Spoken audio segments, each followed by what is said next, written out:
My fiancé told me his friends were right. I was beneath him, he was out of my league, and marrying a welder would mean settling for less. So I handed him back the future we'd planned for 6 years and walked away, without begging once. 8 months later, 3 days before surgeons were supposed to cut a tumor out of my brain, he showed up at my hospital room crying. Not because he was afraid I'd die, but because the glamorous life he left me for had destroyed him. My name is Bessie Wetzel. I'm 25 years old, and I'm a certified welder. For 6 years, I thought Kyle Dawson loved that about me. We met in high school after his old car died in the parking lot. I diagnosed a bad alternator, replaced it that weekend for the cost of parts, and somehow that turned into texts, late-night conversations, and eventually, a relationship. 6 years later, during a camping trip, I proposed beside a fire with a 2-carat diamond I'd bought after weeks of overtime. Kyle cried. So did I. We planned an October wedding. My best friend Leo laughed when I called him. Finally, I thought you were going to marry your welding torch. For months, everything felt solid. Then Kyle joined an expensive fitness studio downtown. That was where the trouble started. At first, he just told me stories about his new friends. One was married to a corporate attorney, another dated a surgeon. Someone else had just gotten divorced and was living off a huge settlement while exploring his options. Everything revolved around money, luxury cars, Cabo, Napa, expensive restaurants. Then the comments started.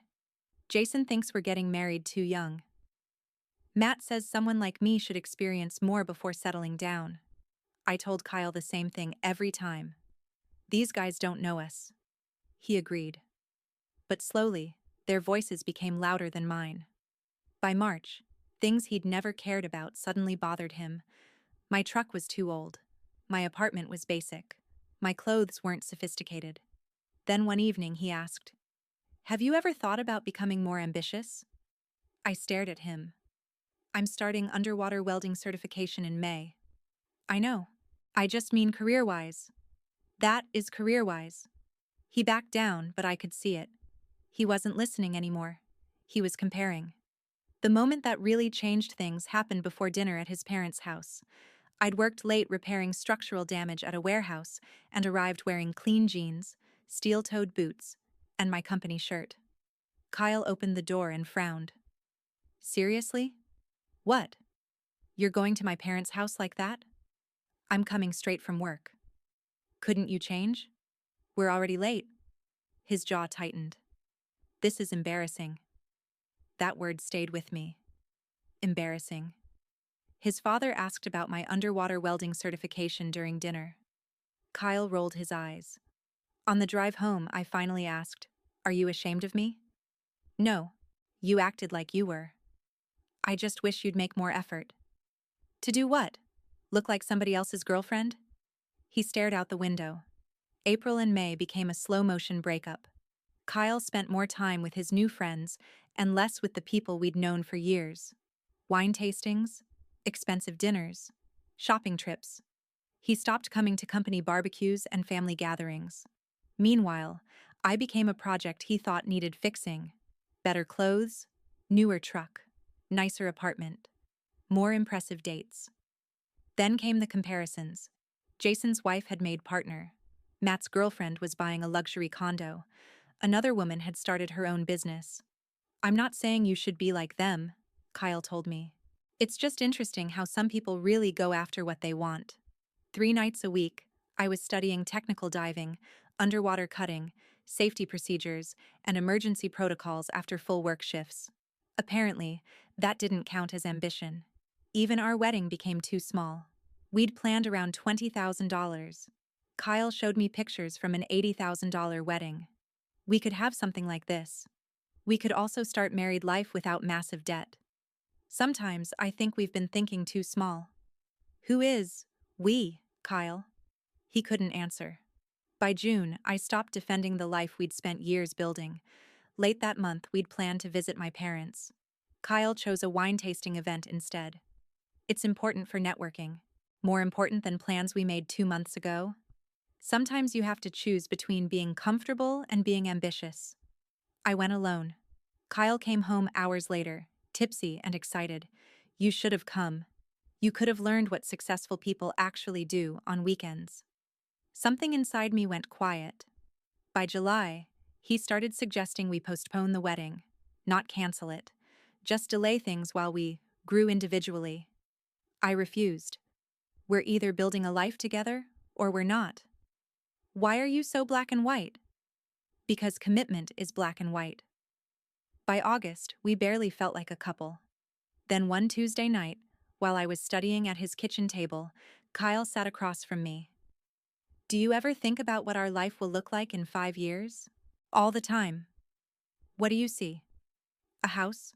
Workshop in the garage? Maybe kids? Good work? Family? Friends? Something stable. He looked disappointed. That doesn't feel like enough anymore. There it was. 6 years reduced to not enough. 3 days later, he finally said it. I think this relationship is stopping both of us from reaching our potential. I closed my book. Then let's end it. His face changed. Just like that? You just told me marrying me would hold you back. What exactly should I fight for? Kyle wanted options. I wanted commitment. There was nothing left to negotiate. He removed the engagement ring and placed it on the coffee table. I took it. No screaming. No begging. That weekend, I packed my things and left his keys behind. 2 weeks later, his social media looked completely different. Restaurants, trips, new clothes, new friends. I stopped watching. Instead, I finished my underwater welding certification in October. Within a week, I had 3 job offers. My first weekend contract paid $2,800. By December, I was making more than I'd ever made before. Leo laughed when I told him. So you're making 6 figures doing something most people are terrified to try, and Kyle left because you weren't ambitious enough? For the first time, I laughed too. I was finally building a life that had nothing to do with proving anything to him. Then January came, and the headaches started. Sharp pain behind my left eye, then dizziness. By March, my vision sometimes blurred while I worked. I blamed stress. Pressure changes. Anything except something serious. Then one Saturday morning in April, I walked into a hardware store looking for copper fittings. 1 second, I was standing. The next, I woke up on the floor surrounded by paramedics. I'd had a seizure. The MRI showed why. A tumor, about the size of a walnut, inside my brain. 3 days before surgery, a nurse stepped into my hospital room. Bessie, someone is asking to see you. I assumed family. Then she said the name. Kyle Dawson. I hadn't spoken to him in 8 months, and when he walked through that door, I immediately knew something was wrong, because the desperation in his eyes wasn't fear that I might die. It was fear that I wouldn't save him. Kyle looked different. Not physically, exactly. He was still handsome, still carefully dressed, still the man I'd once planned to marry. But the confidence was gone. His eyes were red, and his hands wouldn't stop moving. I heard what happened, he said. How are you feeling? I'm fine. It wasn't true, obviously. I had a walnut-sized tumor in my brain and surgery scheduled in 3 days. But I wasn't interested in being vulnerable with him. Kyle pulled a chair closer. Is the surgery dangerous? Any brain surgery is dangerous. His face tightened. For a few minutes, he actually seemed concerned. He asked about the doctors, my parents, how long recovery might take. Then there was a pause. And I saw it. That tiny shift in his expression. The same one I'd seen whenever he was preparing to tell me how I could improve. Bessie, I know the timing is terrible, but I really need to talk to someone I trust. There it was. I almost laughed. I'm having brain surgery Tuesday, Kyle. I know. Then this probably isn't the time. Please. I don't have anyone else. That caught my attention. Kyle used to have plenty of people. Jason, Matt, the fitness crowd, the successful, sophisticated friends who'd apparently understood life better than the rest of us. What happened to your friends? His eyes dropped. It's complicated. Of course it was. He took a breath. I made some mistakes. What kind? I started seeing someone. I felt absolutely nothing. That surprised me. Months earlier, imagining Kyle with another woman would have torn me apart. Now it sounded like information about a stranger. Her name is Vanessa, he continued. She was successful. Really successful. She had connections, property investments, everything. And? Kyle swallowed. She was married. I stared at him. You were dating a married woman? I didn't know at first. At first? His silence answered the rest. You found out and stayed. I thought she was leaving her wife. He stopped himself. I raised an eyebrow. Husband, he corrected quickly. She told me she was leaving her husband. I leaned back against the hospital pillow. So the better life turned out to have a husband attached. Bessie, please. What do you want from me? He rubbed both hands across his face. Vanessa introduced me to investment opportunities. Real estate, short-term properties, development deals. She made it sound legitimate. My stomach tightened, though not from sympathy. How much? He hesitated. Kyle. Almost 300,000. For several seconds, neither of us spoke. You lost $300,000? Some of it is debt. How much? Most of it. I stared at him. The man who'd criticized my paid-off truck had apparently borrowed hundreds of thousands of dollars chasing someone else's lifestyle. My accounts are being investigated, he continued. There are tax issues. Vanessa's husband found out about everything, and now lawyers are involved. And your friends? Another silence. They've backed away. Of course they had. What about your job? Kyle looked toward the window. I don't work at the salon anymore. You quit? I was fired. I almost asked why. Then I realized I didn't care. Kyle leaned forward. I can't make rent next month.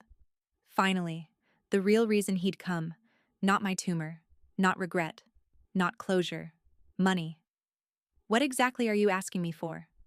I don't know. Help. Advice. Maybe somewhere to stay temporarily. I stared at him. You came to the hospital 3 days before my brain surgery to ask if you could live with me. When you say it like that, how else should I say it? His eyes filled. I messed up. Yes. I listened to people I shouldn't have. Yes. I thought there was something better out there. Yes. His voice cracked. I was wrong. For 6 years, I'd imagined Kyle beside me when life got difficult. I imagined him holding my hand through illnesses, funerals, financial problems, everything marriage eventually throws at you. Instead, the hardest moment of my life arrived after he'd left, and somehow, he still managed to make it about himself. I think we could fix things, he whispered. There it was. I actually laughed this time. Kyle flinched. You want us back together? We loved each other for 6 years. You decided that wasn't enough. I was confused. No. You were very clear. Bessie, you told me I was holding you back. I was stupid. You were embarrassed by my work clothes. My truck wasn't good enough. My apartment wasn't good enough. Our wedding wasn't expensive enough. My career wasn't ambitious enough. I know. And now you're sitting in my hospital room because everything you traded me for collapsed. That's not fair. It's exactly fair. His face hardened. For 1 second, I saw the old Kyle. The Kyle who thought my boundaries were somehow personal attacks. I came here because I still care about you. Then you would have asked how scared I am. He froze. You would have asked whether I can see properly, whether I might wake up Tuesday unable to move my hand, whether I'll ever weld again. His mouth opened. Nothing came out. But you didn't, I continued. You waited 10 minutes before telling me about your debt. I didn't know what else to do. That's not my problem anymore. Kyle stood. His voice rose. So that's it? 6 years mean nothing? They meant enough that I let you go when you told me you wanted something better. I made one mistake. No, you made hundreds of little choices. That stopped him. The comments, the comparisons, skipping my family, treating me like a project, putting your friends ahead of our engagement, taking off the ring, dating someone else. borrowing money you couldn't afford. I reached for the nurse call button. Kyle noticed. Are you serious? Completely. Bessie, don't do this. I pressed it. A nurse entered less than a minute later. Everything okay? He's leaving. Kyle stared at me. I'm trying to apologize. The nurse stepped between us. Sir? She asked you to leave. This is ridiculous. We were engaged. And now we're not, I said. His voice cracked again. I still love you. Maybe once those words would have destroyed me. Now they sounded desperate rather than romantic. 2 security guards appeared at the doorway. Kyle's expression changed from pleading to humiliation. You'll regret this. I almost smiled. No, Kyle. That's your department. Security escorted him into the hallway. He kept talking until his voice disappeared. The nurse closed the door. You okay? I looked at the empty chair beside my bed. Actually, yeah. Leo arrived about an hour later carrying coffee. Apparently, hospital gossip traveled fast. He listened while I explained everything. When I finished, he stared at me. So he dumped you because you weren't ambitious enough, dated a married woman, borrowed almost 300 grand, got fired, and then came here asking you to save him. Basically, Leo shook his head. That's like burning down your house and asking the fire department for a mortgage. I laughed harder than I should have. 3 days later, nobody was laughing. Tuesday morning, they rolled me toward surgery. My mother kissed my forehead. My father squeezed my hand. Leo stood near the door, trying unsuccessfully to look relaxed. The surgeon had explained the risks again. Vision loss, motor impairment, seizures, memory problems, death. I'd spent my career working around dangerous equipment, but nothing prepares you for knowing someone is about to open your skull. The last thing I remember before anesthesia was staring at the ceiling and thinking about my hands, the same rough hands Kyle had once found embarrassing. I wondered whether they'd still obey me when I woke up. The surgery lasted 8.5 hours. When I opened my eyes, my mother was crying. I moved my fingers, then my toes. Can you see me? She asked. I focused on her face. Unfortunately. She laughed through her tears. The surgeon had removed the entire tumor, clean margins, no major complications. 10 days later, I left the hospital. Recovery would take weeks, but the hardest part was over. Or so I thought. Because while I was learning to trust my body again, Kyle's younger sister Emma came to visit. She sat beside me at my parents' house looking uncomfortable. I don't know if I should tell you this. Then it's probably interesting. She didn't smile. Bessie, what Kyle told you at the hospital wasn't everything. I put down my coffee. What did he leave out? Emma hesitated. The woman he was seeing wasn't just involved in some bad investments. My stomach tightened. Federal investigators are involved. I stared at her. Emma lowered her voice. And they think Kyle may have helped move some of the money. For a moment, I thought I'd misunderstood Emma. Helped move the money how? She looked uncomfortable. Vanessa was using several people to make fraudulent investments look legitimate. Kyle signed documents, transferred money, brought in other investors. He says he didn't know. Do you believe him? Emma hesitated. I think he didn't understand everything, but he stopped asking questions because he liked the money. That sounded like Kyle, not some criminal mastermind. Just desperate enough for the lifestyle he'd been promised that warning signs became inconvenient. Vanessa's husband had discovered the affair months earlier, but cheating wasn't the biggest problem. He'd found financial records, emails, transfers, fake property deals. He contacted an attorney, then federal investigators. By the time Kyle understood what he'd stepped into, it was too late. His accounts were frozen while investigators traced transactions. Then came unpaid taxes on income he'd never properly reported. The nearly $300,000 he'd mentioned wasn't even the whole disaster. And the salon? Emma looked down. That wasn't because of Vanessa. Kyle had apparently started overcharging clients and pocketing the difference. Management discovered it after a customer complained. He was fired. The irony was almost perfect. Kyle had once looked at my steel-toed boots and decided I wasn't sophisticated enough. Now I was recovering from brain surgery surrounded by people who loved me, while his pursuit of a better life had left him broke, unemployed, and under investigation. "Mom and Dad won't give him money," Emma said.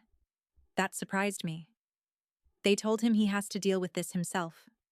Then she hesitated. "He keeps asking about you. He thinks maybe after you recover, you'll reconsider." "There's nothing to reconsider." And I meant it. For the first time, Kyle's problems didn't make me angry. They simply weren't mine. Recovery was harder than I expected. For the first 2 weeks, walking across a room exhausted me. My balance felt strange, and sometimes my left hand trembled when I tried gripping small objects. That terrified me. My hands were my livelihood. One afternoon, I tried holding a welding practice piece my father brought from the garage. My fingers shook. "What if it doesn't come back?" Dad sat beside me.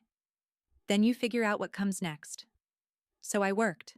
Physical therapy, coordination exercises, strength training, every day. By June, my doctors were optimistic. By July, I passed every neurological assessment. No cognitive impairment, no vision loss, no significant motor problems. Finally, my surgeon smiled at me. "You're cleared." "For welding?" "For your life." I returned gradually. First the fabrication shop, then controlled diving exercises. Finally, underwater contracts. The first time I descended again, my heart hammered. 30 feet. 40. 50. My boots touched the structure below. I picked up my equipment. My hands were steady. Perfectly steady. I smiled inside my helmet. Kyle had once thought this life was too small. From 60 feet underwater, it felt enormous. Meanwhile, his situation kept deteriorating. Kyle filed for bankruptcy and lost his apartment. Most of his new friends disappeared once his name became connected to the investigation. Vanessa faced serious charges. Kyle insisted he hadn't knowingly participated in the fraud. Investigators apparently believed enough of that to spare him the worst charges, but not enough to let him walk away untouched.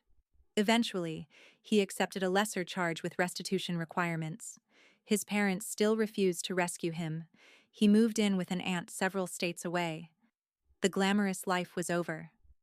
Then one afternoon, I received an email. The subject line read, "I'm sorry." Kyle didn't ask for money. He didn't beg me to take him back. He admitted he'd spent months believing other people's lives proved ours wasn't good enough. He said he'd confused expensive things with success and attention with love. Then one sentence stopped me. I kept looking for someone who could give me a better life without realizing we were already building one. A year earlier, those words would have mattered. Now they were simply late. I didn't reply. Not because I hated him. I didn't. That chapter had ended. By August, I was working full-time again.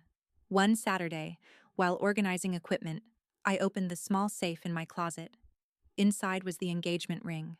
2 carats, white gold, 12 weeks of overtime, 6 years compressed into something small enough to fit in my palm. For a moment, I remembered the campfire, Kyle crying, the way he'd said yes. Then I remembered everything that came afterward. This is embarrassing. The comparisons, the breakup, the hospital room. I closed my fingers around the ring. Then I sold it. The money went straight into my house fund. A few months later, Leo stood beside me outside a modest house with a detached garage and enough room for a workshop. He looked at it, then at me. "Not ambitious enough, huh?" I laughed. "Apparently not." It wasn't a mansion. There was no luxury car outside. But it was mine. Built from work I loved and choices I could live with. I used to think Kyle's biggest mistake was leaving me. It wasn't. His biggest mistake was believing ambition meant constantly looking at someone else's life and wondering why yours wasn't better. I learned something different. Sometimes ambition is working 12-hour shifts, studying when you're exhausted, walking away when someone treats your love like a limitation, learning to use your hands again after brain surgery, descending 60 feet underwater after wondering whether you'd ever work again. Kyle wanted someone with potential. He just couldn't recognize mine until he needed it.